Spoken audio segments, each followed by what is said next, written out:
দ্বীপ জনপদ উড়িরচর যেন সত্যিই বিচ্ছিন্ন এক এলাকা। দেশের সব জায়গায় কম বেশি উন্নয়ন হলেও তার ছিটে ফোঁটাও লাগেনি এই দ্বীপে। আছে সব নাগরিক সুবিধার ঘাটতি, ভেঙে ছোট হচ্ছে দ্বীপটি, আছে সীমানা জটিলতা। এসব নিরসনের দাবিতে শেষ পর্যন্ত আন্দোলনে নেমেছেন উড়িরচরবাসী।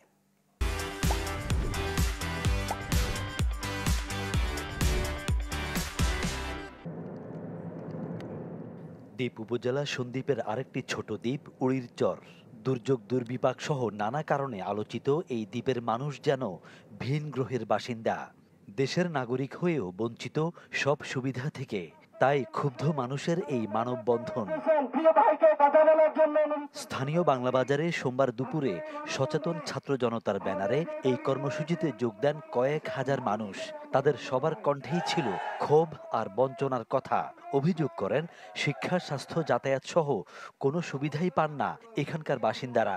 নাজুক অবস্থা রাস্তাঘাটের।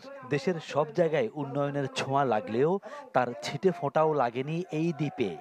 আমাদের এই 40,000 মানুষের এই জনপদে একটিও মাধ্যমিক বিদ্যালয় নেই। সরকারি মাধ্যমিক বিদ্যালয়ে একটি স্কুল আছে, সেটি হচ্ছে জুনিয়র পর্যন্ত। যেমন এটি আবার এমপিওভুক্তি না, সরকারি কোনো ফ্যাসিলিটি পায় না।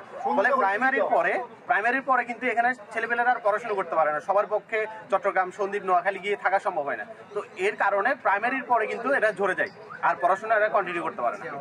আমরা বাংলাদেশের মানুষ হিসেবে আমরা গণ্য নয়, মূল ভূখণ্ড থেকেও মনে হচ্ছে আমরা বাংলাদেশের বাইরে। কারণ আমাদের মৌলিক অধিকার, শিক্ষা, স্বাস্থ্য, চিকিৎসা, উন্নত ব্যবস্থা থেকে আমরা বঞ্চিত।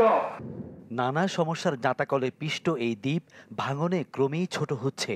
সাগর নদীতে প্রতিনিয়ত বিলীন হচ্ছে মানুষের বসত বাড়ে। অথচ ক্রস ড্যাম নির্মাণের দাবি বহুদিনের হলেও কোনো উদ্যোগই নেই সরকারের। আমার বাড়ির 3টা লড়াতে আমি এখন বাংলা বাজারে বসে আছি।